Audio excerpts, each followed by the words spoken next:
বাঁচাও বাঁচাও, বাঘ আসছে, বাঘ! কে কোথায় আছো? আমাকে শিগগিরই এই বনের থেকে বাঁচাও। আমি বের হতে পারছি না। গ্রামের প্রতিবেশী কোথায় গেলে? আমাকে বাঁচাও। আমি বের হতে পারছি না। বাঘ মামা আমাকে খেয়ে নিবে গো।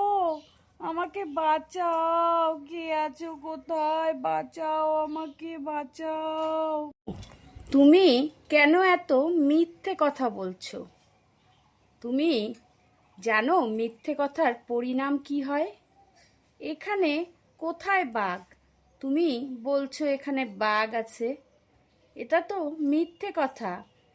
মিথ্যে কথা বললে কি হয় জানো?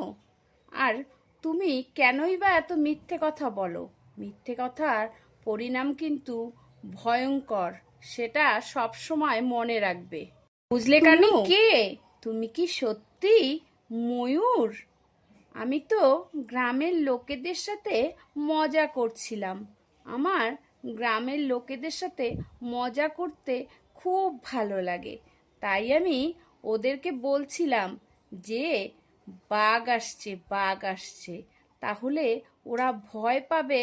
আর আমার ওদেরকে ভয় দেখাতে এত ভালো লাগে, আমি খুব মজা পাই। তার জন্যই আমি এসব মিথ্যে কথা বলি।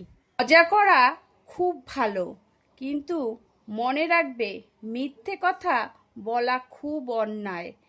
আর তুমি এরকম বলছো বাঘ আসছে, বাঘ আসছে, এরকম প্রত্যেক দিন যদি তুমি মিথ্যে কথা বলো, কেউ তোমাকে বাঁচাতে আসবে না। তখন তুমি সবার কাছে মিথ্যেবাদী হয়ে যাবে। আজকে তোমাকে আমি ক্ষমা করে দিলাম। মনে রাখবে এরকম আর কোনোদিনও করবে না। তাহলে তুমিকে আর কেউ কোনোদিন উপকার করবে। এই ময়ূরটার কাছে একটা জাদুর লাঠি আছে। এই লাঠিটা যদি আমি নিতে পারি, তাহলে আমার কথায় সারা পৃথিবী নাচবে। সেটা দেখে আমার যে কি মজা লাগবে! আমি কি করে এই ময়ূরটার কাছ থেকে জাদুর লাঠিটা নিব সেটাই ভাবছি। আর একবার যদি লাঠিটা আমার হাতে চলে আসে, কি দারুণ হবে! সবাই আনু, তুমি আবার আমাকে মিথ্যে কথা বলছো। তুমি এখানে আসছো চুরি করতে, আর তুমি বলছো ঘাস কাটতে আসছো। তোমাকে পই পই করে বলছি আমি, এত মিথ্যে কথা বলো না। এটার পরিণাম খুব খারাপ। কিন্তু তুমি তো মানছই না। তুমি এখানে চুরি করতে আসছো আর আমাকে বলছো ঘাস কাটতে আসছো। এটা কিন্তু ঠিক করছো না কানু। না ময়ূর, আমি শুধু লাঠিটা পরিষ্কার করছিলাম। আমি তো কোনো মিথ্যা কথা বলছি না। তুমি আমাকে কেন বিশ্বাস করতে পারছো না বলো তো ময়ূর? আমি লাঠিটা দেখলাম নোংরা আছে, তাই ভাবলাম লাঠিটা একটু পরিষ্কার করি। এছাড়া আর কিছুই না। তুমি আমাকে চোখ বন্ধ করে বিশ্বাস করতে পারো। আমি মিথ্যে কথা একদমই বলছি না, বুঝলে ময়ূর? আর মিথ্যে কথা বলাতে তোমার মুখ দিয়ে আগুনের গোলা বের হচ্ছে। দেখি তুমি কত মিথ্যে কথা বলতে পারো।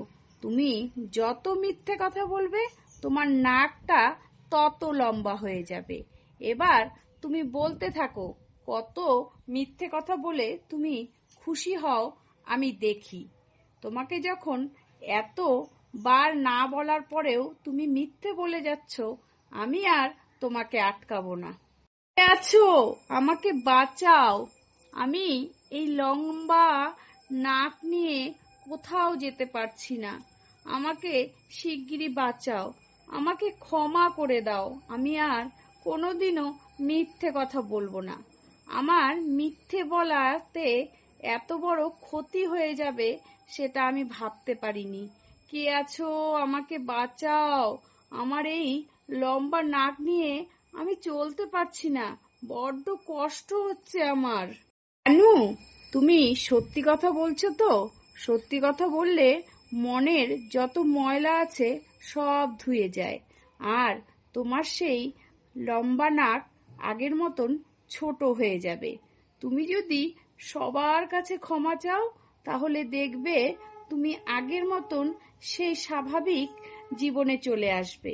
তুমি যদি সত্যি কথা বলে থাকো তাহলেই কিন্তু তোমার নাকটা আবার আগের মতন নর্মাল হয়ে যাবে, বুঝতে পারছো? আমাকে বাঁচাও বন্ধুরা, আমি তোমাদের ভয় দেখাতে মজা পেতাম, তার জন্যই আমি এই সমস্ত উল্টাপাল্টা কথা বলতাম আর তোমাদেরকে ভয় দেখাতাম। এখন দেখছি সত্যি কথা বলার অনেক শক্তি লাগে, তার জন্য আমি এখন থেকে মানে ভাবছি সত্যি কথা বলবো। সত্যি কথা অনেক শক্তি, তো তার জন্য আমাকে সবাই ক্ষমা করে দাও। ভালো থেকো কানু, মনে রেখো রূপকথার দেশ। আর রূপকথার দেশ কাদের বলো তো? যারা মন থেকে সবসময় পরিষ্কার থাকে, একটা মনের মধ্যে ভালোবাসার রূপ রাখে, তাদের জন্যই রূপকথার দেশ। তুমি ভালো থেকো, আর কোনো সময় কাউকে মিথ্যে কথা বলিয়ে ভয় দেখাবে না, বুঝলে কানু? এবারের মতন তোমাকে আমি ক্ষমা করে দিলাম।